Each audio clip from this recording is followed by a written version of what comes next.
Today we'll see the applications of cloud computing. So as part of that, today we'll see how cloud computing is contributing in the field of social networking. As we know that, so many of the social networking platforms are relying on cloud computing. So in that very specifically today we'll see how it is being used in, how it is being used by Facebook to provide services to the customers.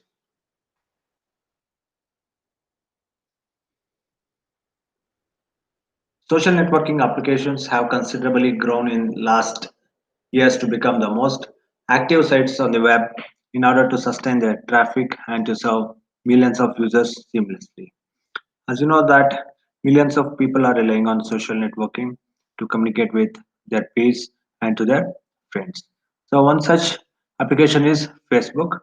So and also we can see so many popular social networking sites like uh, Facebook, Twitter, LinkedIn, and so on are hosted on cloud platform. So why they have hosted on cloud platform means the reason is scalability and the range of APIs provided by these applications which can help to integrate with third-party applications as well. The possibility of continuously adding capacity while systems are running is the most attractive feature for social networks. So this is why the social networks are able to continuously increase their user base. Now, if we consider the example of Facebook, Facebook is probably the most evident and interesting environment in social network. It became one of the largest websites in the world with more than 800 million users. So, see, this data is as per 2018 data. So, right now, approximately Facebook is having 900 million users. That is nothing but approximately 90 crore users are using Facebook. In order to sustain this incredible growth, it has been fundamental to be capable of continuously adding capacity, developing new scalable technologies and software systems while keeping a high performance for a smooth user experience. That means Facebook is continuously thriving to add new capacity and to add new features, to add new software systems while keeping a high performance for smooth user experience. That means they are maintaining such that the performance is always high and user can experience the apps. And currently the social network is backed by two data centers that have been built and optimized to reduce costs and impact on the environment. That means right now for Facebook they are maintaining two data centers, only two data centers, and they are environment friendly. That means to say that Facebook is one of the largest consumer of renewable energy in the corporate domain. On top of this, highly efficient infrastructure built and designed out of inexpensive hardware, a completely customized stack of open source technologies opportunely modified and refined constitutes the backend of largest social network. So at the same time, they are telling that they have used inexpensive hardware. That means to say that. So I think you have heard about commodity servers, commodity computers. So commodity servers are the ones which are not costlier and which are fast moving. And in the same way, computers. So commodity computers are not dedicated servers or they are not dedicated high-end machines. They are simple machines which are available for less cost. So using such infrastructure, they have built the data centers and they have two such data centers which can support the Facebook platform. And they have used a stack of open source technologies to implement the services. Taken all together, these technologies constitute a powerful platform for developing cloud applications. So by using all these things, they have made it Facebook a very vibrant platform to host their services. This platform primarily supports Facebook itself and offers APIs to integrate third-party applications with Facebook's core infrastructure to deliver additional services such as social games and quizzes created by others. So that means, see, Facebook is not limited to the tools and applications which are designed by Facebook in-house. At the same time, they are also providing APIs using which others can integrate their applications such as social games, quizzes with Facebook. Okay, that is also one of the biggest advantage. That means, so you have two types of applications you can use in Facebook. So the ones which are developed in-house by Facebook by using open source technologies, and the technologies which are developed by third parties can also be integrated with Facebook. The reference stack serving Facebook is based on LAMP. So LAMP stands for Linux, Apache, MySQL, and Perl or PHP. So in this case, they have used PHP. So using this LAMP framework, Facebook is developing their applications. This collection of technologies is accompanied by a collection of services developed in-house. These services are developed in a variety of languages and implement specific functionalities such as search, news, notifications, and others. See, the beauty of Facebook is that the services are developed in variety of languages. That means it is the platform, because the cloud platform is language neutral. So when you have a platform, you can develop applications or functionalities, services in more than one language. So then you may be thinking how one component interacts with another component, as you are using different languages for different components. See here, the with the game changer is the XML. The XML will take care of achieving communication between the objects. Okay, that will be handled by XML. How the object of, say for example, how a Java object will interact with PHP. So such conversions will be handled by XML. While serving page requests, the social graph of the user is composed. The social graph identifies collection of interlinked information that is of relevance for a given user. So that means the social graph means we need to understand. So what is the meaning of social graph? So the moment when you open your Facebook account, you can see so many posts and so many notifications, and everything belong to the context that you are connected with. Most of the user data is served by querying a distributed cluster of MySQL instances,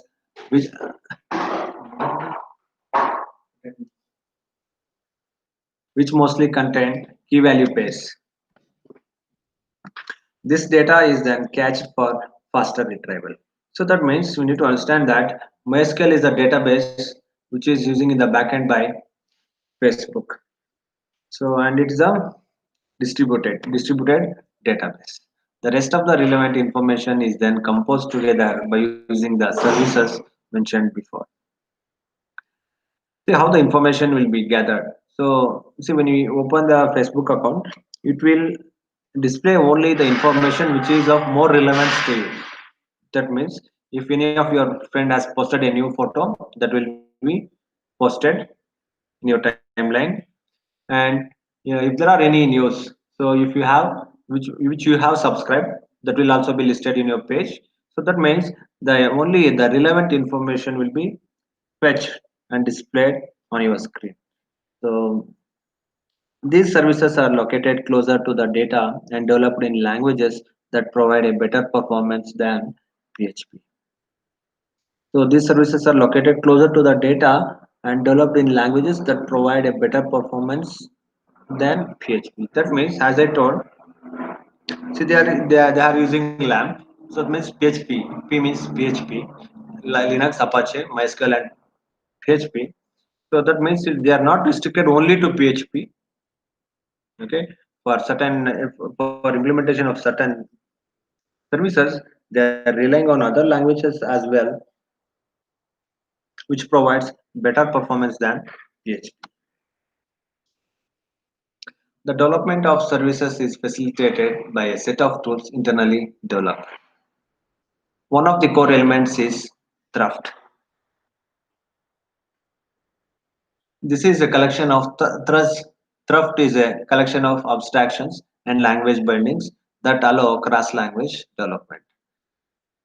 So we need to understand that they have a built-in code tool, so which is similar to an IDE. So they call it as thrift, and that this thrift is a core element for cross-language development. Say for example, I think you might have seen Macromedia Dreamweaver.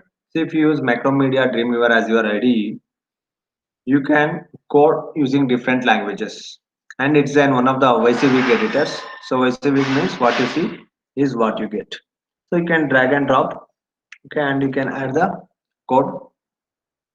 Okay, so that means if you drag and drop, it will generate the code for you. At the same time, if you wish to code from the scratch, that is also possible, and it supports for multiple languages. So one such idea is this thrift. Thrift allows services developed in different languages to communicate and exchange data.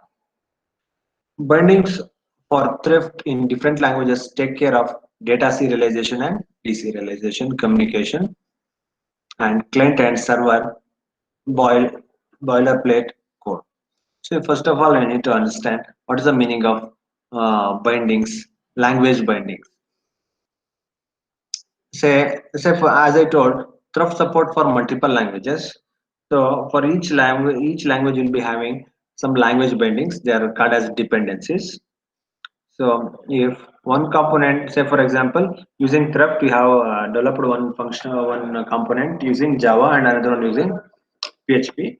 Now both the components wants to communicate. So that will be taken care by language bindings, and it will also take care of data serialization and deserialization. So what is data serialization? So data serialization means, so taking the data, so putting it in the form of an object, encapsulating the data in the form of an object, then encrypting and sending it from uh, the one machine to a remote machine.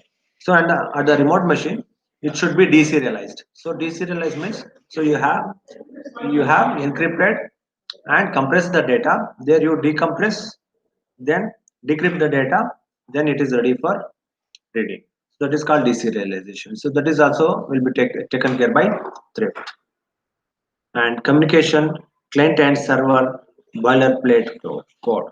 So what is the meaning of client and server boilerplate code? So that means that whenever the client sends any data, so that will be validated at the server end, and it will be further processed. That is called as boilerplate code. That is nothing but the logic part of the code.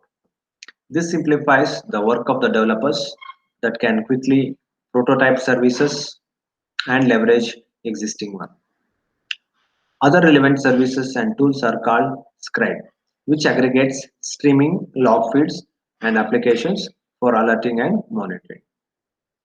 So this task of thrift will simplify the work of the developers, so that the developers can quickly develop the prototype services and leverage the existing ones.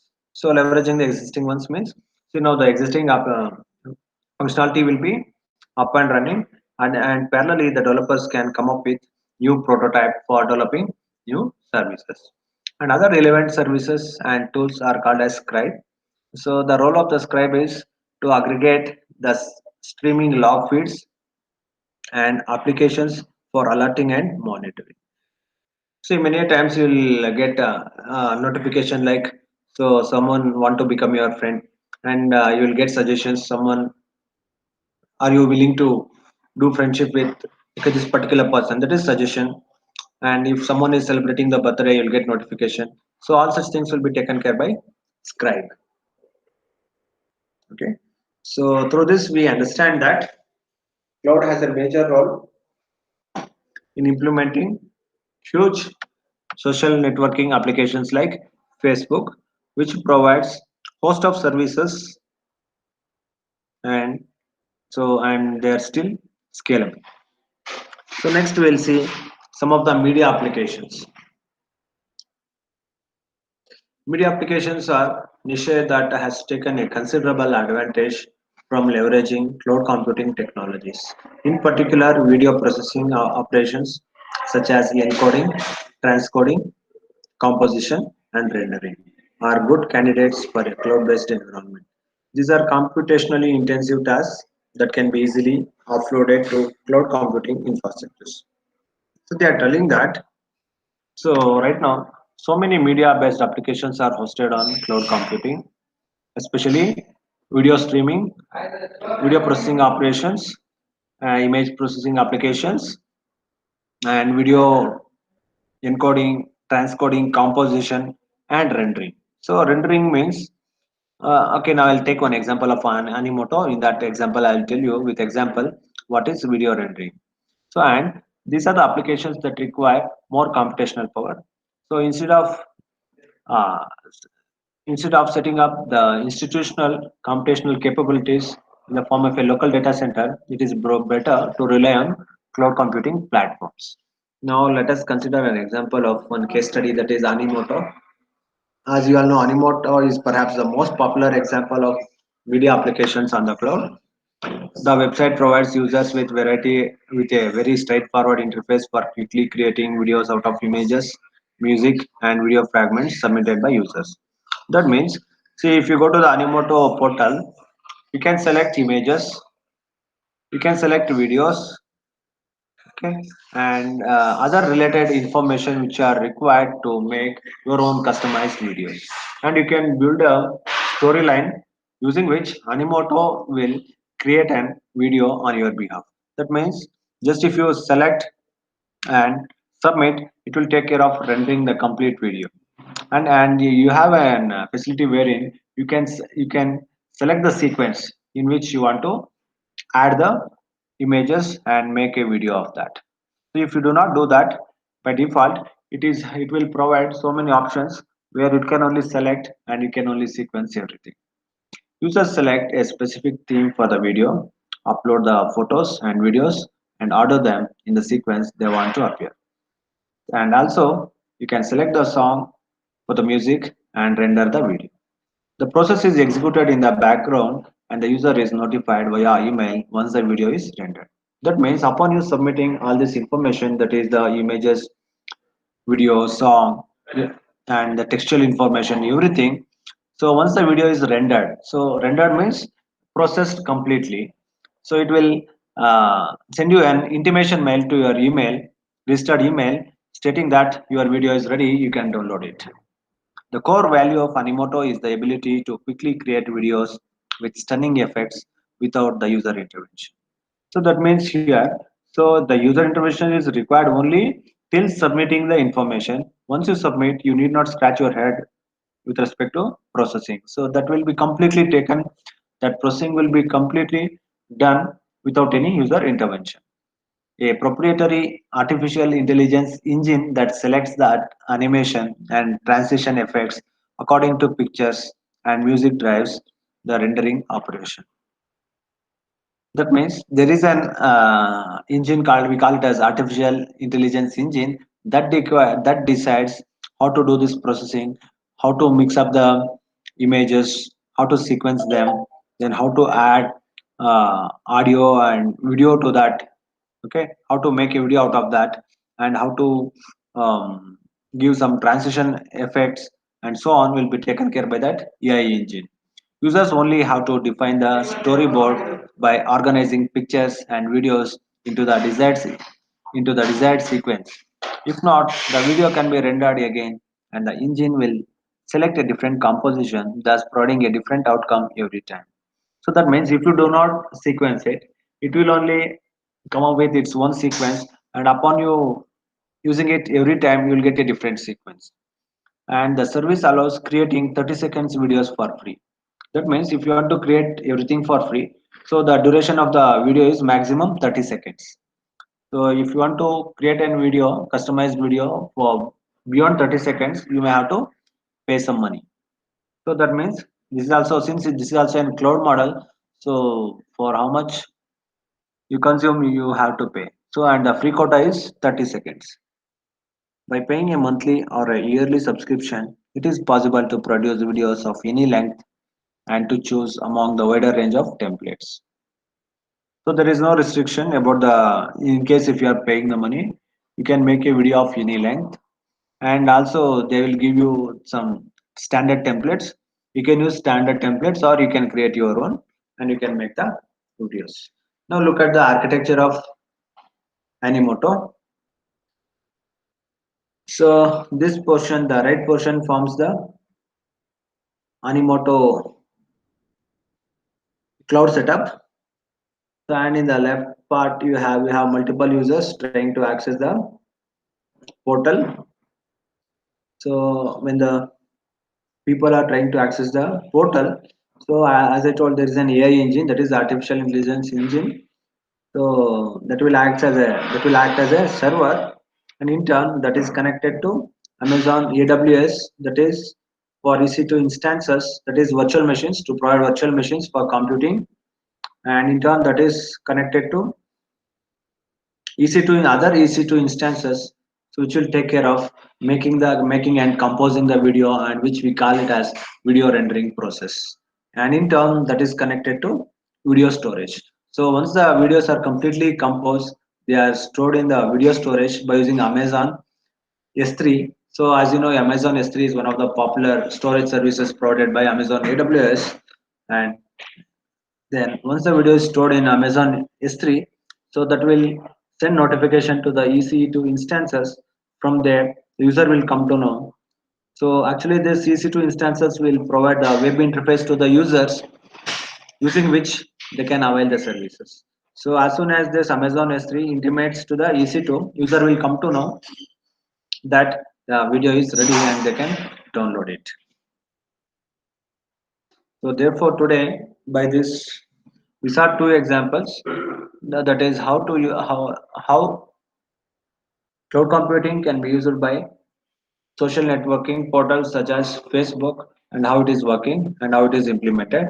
And another application, how it can be used in media applications.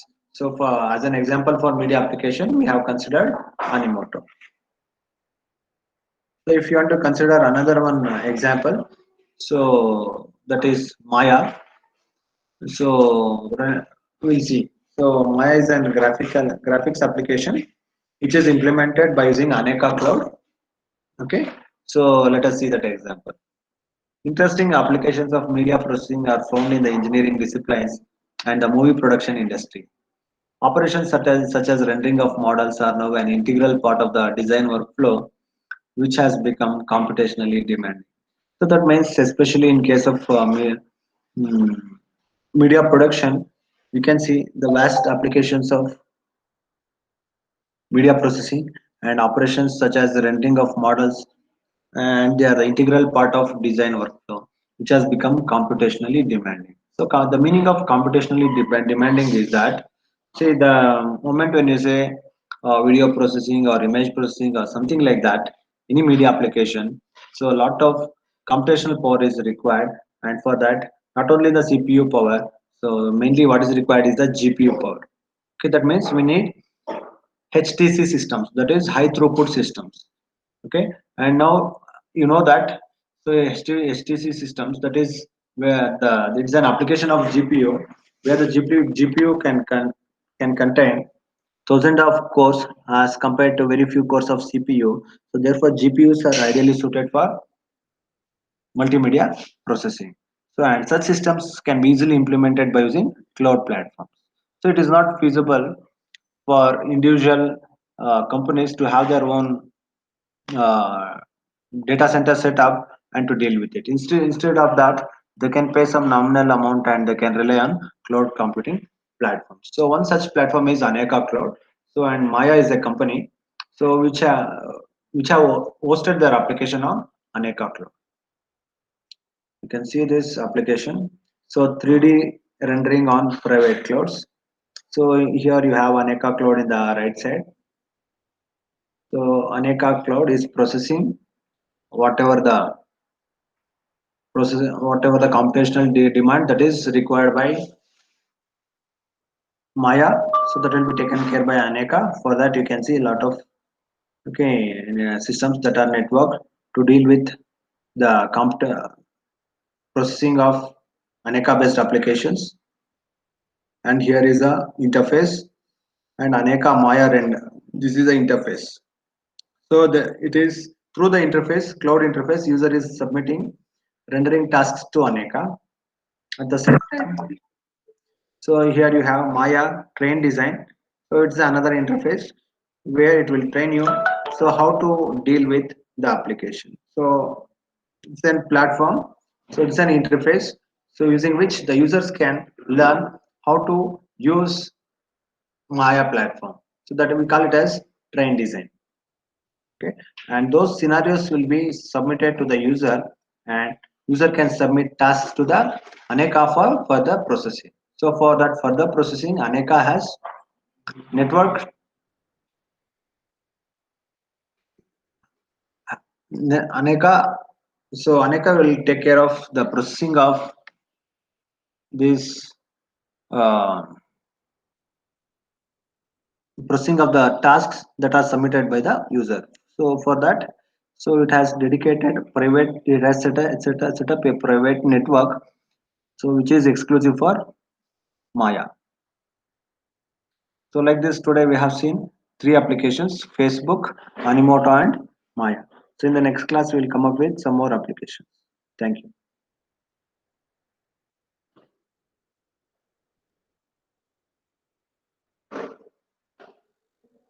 Yeah, that's all for today's class. Thank you.